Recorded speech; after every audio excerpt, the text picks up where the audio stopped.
extra que eu esqueci de falar do último vídeo. Uma grande questão sobre essa reflexão que eu tive dessa sensação de apatia é uma dessensibilização com a bondade. O que eu quero dizer com isso? Quando foi no domingo, eu entrei numa call do Vinícius Lorenzetti. Eu fiz essa pergunta pra ele, cara. Eu sentia que é como se eu soubesse o que é certo, o que é verdade, o que é bom, mas aquilo não me fizesse efeito. Não como deveria, pelo menos. No domingo eu tive uma epifania, assim, porque eu tava estudando uns assuntos da Bíblia. Eu fui terminar minha nota do livro do Jordan Peterson. E eu fui escrever a principal lição de cada história que ele trazia no livro da Bíblia. E é surpreendente que cada história, ela traz um significado absurdo e extremamente linkado com a jornada do herói do Vinícius Lorenzetti que ele trazia. Extremamente, assim. Por exemplo, a história de Jonas, um profeta que se recusava a pregar e foi colocado no fundo da garganta, foi engolido no fundo da garganta de uma baleia. A questão de você recusar o chamado. Por exemplo, Caim e Abel, o pecado do orgulho, de você não aceitar a verdade. Moisés, a lição de você que existe uma ordem que deve ser seguida, existe uma lei fundamental. Cara, cada história ela tem uma série de lições axiomáticas que fazem muito sentido e linkam com a jornada do herói 100%. É como se fosse uma verdade inevitável da estrutura da realidade. E eu tive uma epifania quando eu fiz essa lista. Eu tive uma epifania, assim, caramba, cara, que a verdade tá aqui. Eu pensei assim. E eu fiquei, cara, eu sei a verdade. Eu sei o que é bom. Eu não faço. Eu não valorizo como eu deveria valorizar. E aí eu cheguei nessa ligação e perguntei pra ele, cara, qual que é o problema? Qual que é o problema disso? E ele foi me respondeu, cara, talvez seja simplesmente porque você não experimentou. Você quer ter a sabedoria de um cara de 30 anos com a idade de 20.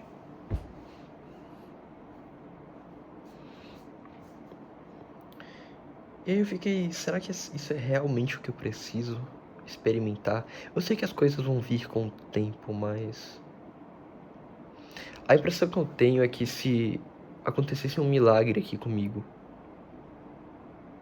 um milagre assim, Deus aparece pra mim. É difícil de explicar, mas é como se eu fosse, em última instância, cometer os mesmos erros. Eu não acho que seria assim, mas não tanto, pelo menos, mas que eu não ia mudar tão drasticamente como eu imaginava. E às vezes eu fico nessa de, eu quero mudar de uma vez, eu quero o sinal pra mudar. E eu fico imaginando em vários momentos, assim, esse aqui vai ser o momento em que eu vou mudar. E não acontece, cara. E não acontece. E ele falou isso, você precisa experimentar, cara, deixar a vida te ensinar o que você precisa. Enfim, essa foi a conclusão que ele me deu.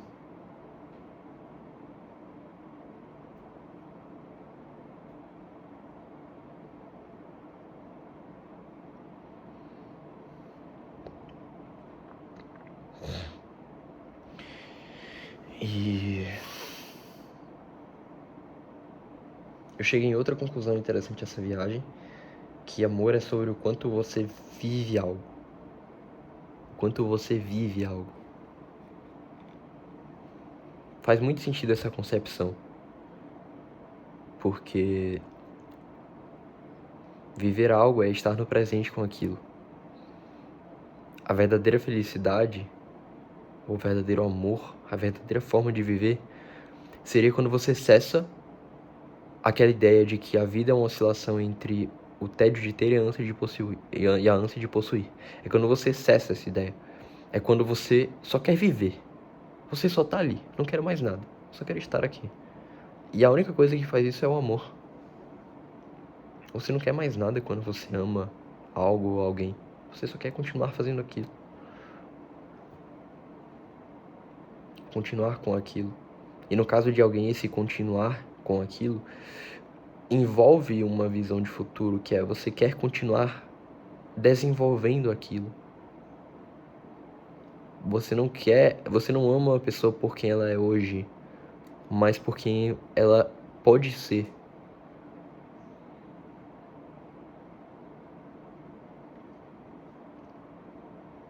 E você, alma amarela, e viver essa pessoa, experimentar a vida com essa pessoa, você inevitavelmente a desenvolve.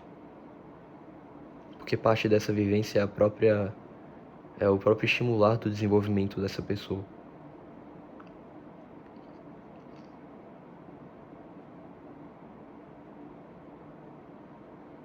Enfim, eu cheguei nessa questão. Eu finalmente entendi o que é o amor. De uma maneira mais coerente pra mim, pelo menos. Amar é o quanto você consegue vivenciar algo, viver algo. Ver vida em algo. Experimentar a vida em algo. Enfim. E eu preciso aparentemente experimentar a vida. E por isso que eu preciso do deserto.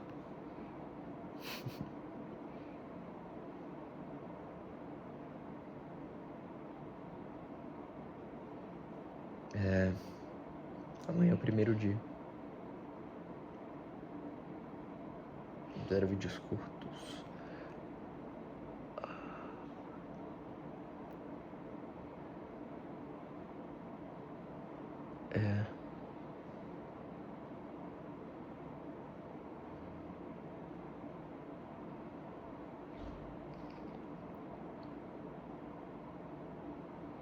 O que mais que eu preciso?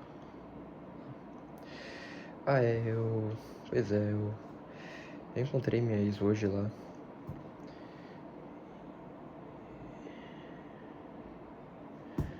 E aquilo me deixou meio mal o resto do dia, cara.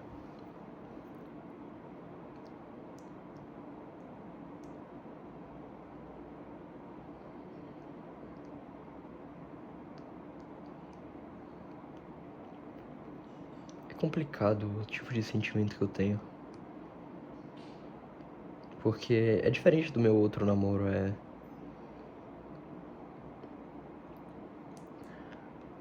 Eu quero muito bem dela. Eu me preocupo muito com ela. Eu tenho um apego pelo que a gente viveu. Mas talvez seja um apego que também me leva, em certo aspecto, desejar ter ela de volta, mas não é exatamente isso, sabe? Eu sei que eu não quero mais ela de forma alguma. Talvez seja só o fato de eu não estar me envolvendo com ninguém que acaba mantendo isso na minha cabeça, mas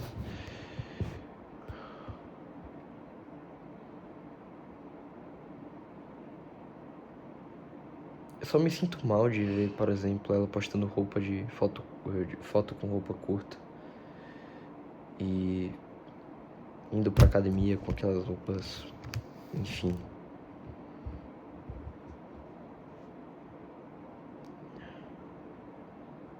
Isso me incomoda. Eu fico pensando o tempo inteiro se ela ia se envolver com um cara que ia só objetificar ela, porque é isso que ela vai conseguir do jeito que ela tem ido. Não é tão preto no branco assim, claro, mas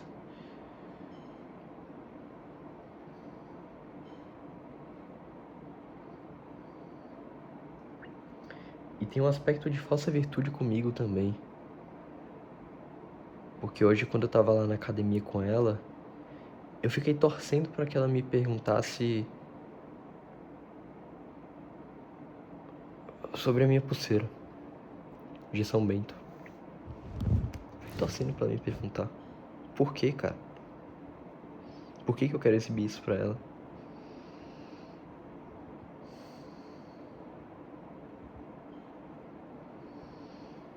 Então é uma série de questões meio deturpadas que eu tenho sobre ela.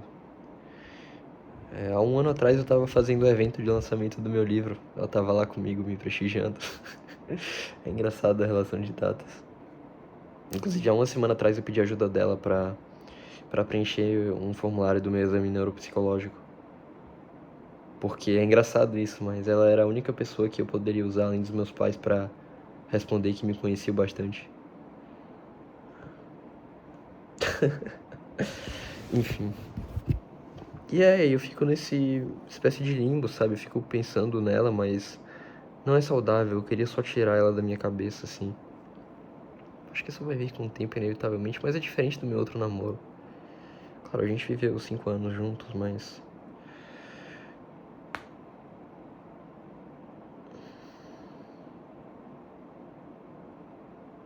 a verdade é que eu quero o bem dela e eu me preocupo com ela, mas parte de mim ainda quer ela comigo. Mas não ela. Uma parte dela que seria a versão idealizada que ela poderia se tornar se ela estivesse cuidando dela. E é por isso que eu quero que ela se cuide, que ela melhore também, talvez. Não é só isso, eu realmente me importo com ela, mas talvez seja isso, é uma explicação um pouco plausível.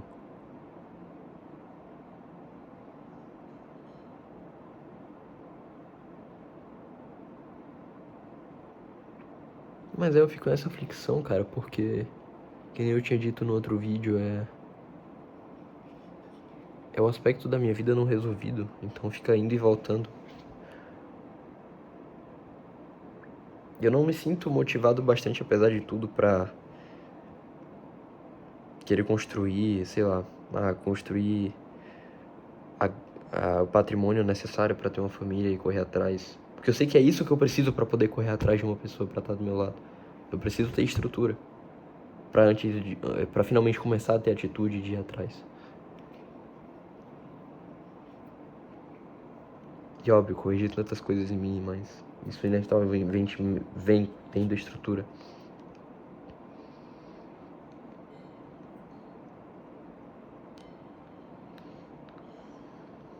Enfim.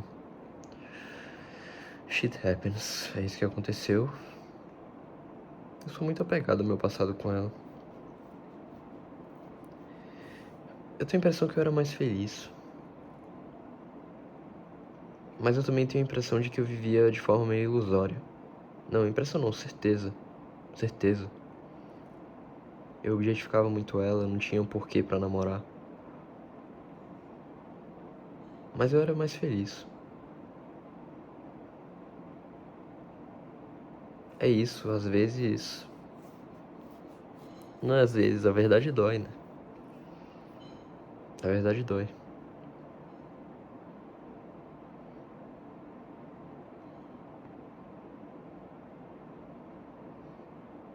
Eu acho que eu me tornei uma pessoa mais triste esse ano.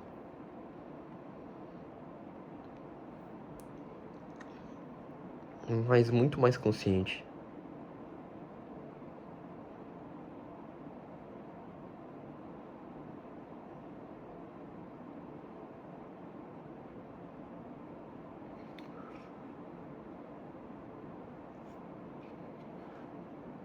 Muito mais consciente.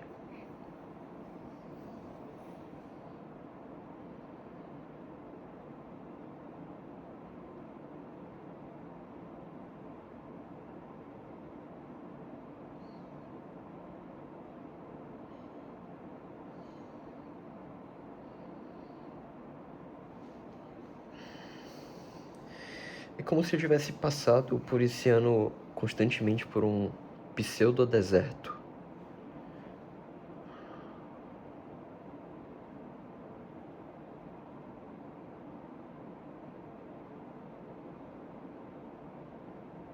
Porque não é um deserto de verdade da forma como deveria ser. Não foi um deserto que me mudou drasticamente. Eu mudei muito, mas não foi uma mudança drástica. Foi um semi-deserto. Porque eu continuei nos loops de manter a cabeça acelerada e tal. Eu preciso definitivamente resolver esse problema. Não sei se vou chegar nesse ponto de tá satisfeito comigo nesse quesito de estresse, rotina, enfim. Mas eu acredito que parte da minha autoestima vem disso. E esse é um ponto relevante. Que talvez eu só vá me desapegar mais do que as outras pessoas acham. Até do que ela acha.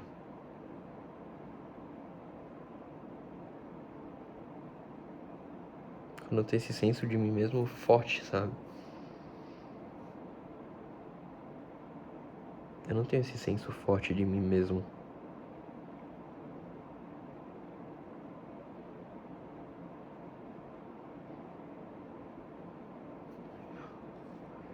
É engraçado que eu olho pra... que eu sei que existem... Eu fico nessa dicotomia de, eu queria ter uma pessoa pra dividir essa trajetória de crescimento comigo, mas...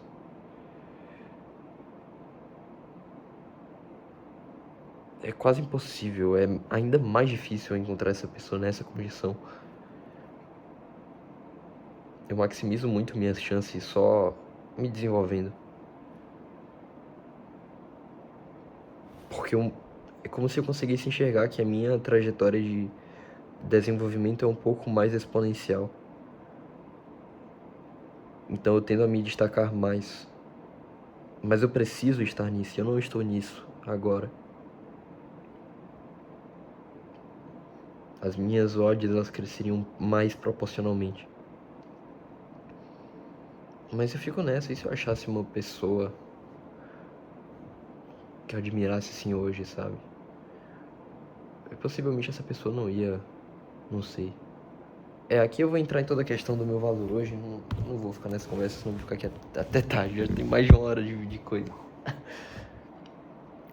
Mas, cara, pessoas como, sei lá, a Natália Pérsico, por exemplo, me assombram um pouco. Especialmente a Natália. A Natália, ela é muito interessante.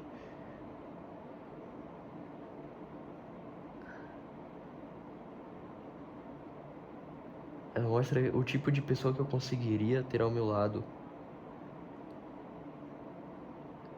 se eu fizesse os sacrifícios necessários.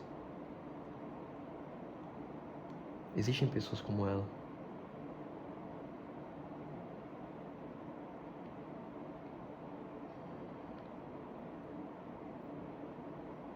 Necessariamente existem outras pessoas como ela, com valores parecidos com ela.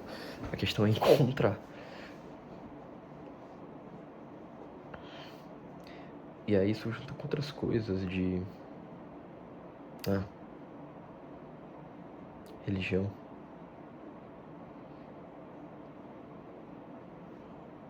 Enfim. Vamos dormir.